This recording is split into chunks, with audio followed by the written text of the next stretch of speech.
Good day, my name is Edwin Hlangwani and I'm based at the University of Johannesburg. I'd just like to share briefly on my project, the impact of Devil's Claw plant root powder and Moringa oleifera plant leaf powder on cold storage and consumer acceptance of Flash-Pasteurised low alcohol Marula fruit beer. The beer was produced by fermenting the Marula fruit using a special strain of Mischinucovia purpurima at 8 degrees for 312 hours. Thereafter, the beer was pasteurized at 80 degrees for 60 seconds.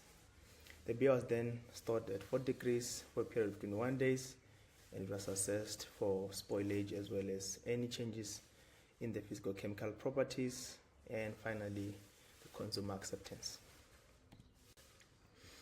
Our findings were able to show that plant powders are quite effective in inhibiting spoilage microorganisms, particularly lactic acid bacteria as well as aerobic spore-forming bacteria.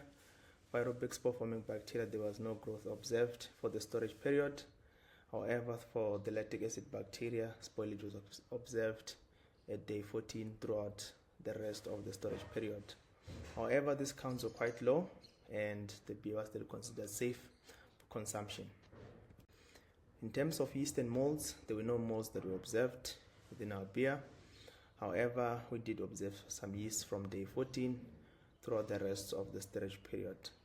And upon further characterization of our yeast, we were happy to see that the yeast that we observed on day 14 throughout the rest of the storage period was our yeast of interest, which is the M. pulcherrima. So then the beer then would benefit from extra filtering to ensure that there isn't any inoculum in the final product. In terms of consumer acceptance, the Moringa treated Marula fruit beer is quite poorly on all factors, but it scored high on the appearance. And both the control as well as the Devil's Claw treated Marula fruit beer scored high on all the other factors.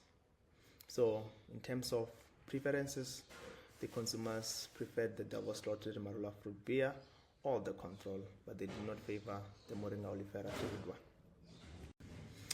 Thus, we conclude that edible medicinal plant powders can be quite effective natural preservatives, especially for Flash-Pasteurised low alcohol Marula fruit beers. And even though we did observe spoilage, it was quite low in terms of safety concerns. And in terms of consumer acceptability, the Devil's Claw treated Marula fruit beer scored high alongside the control. The Moringa oleifera treated Marula fruit beer scored poorly due to its medicinal aftertaste. Therefore, it requires further treatment so that it aligns with consumer preferences. Thank you.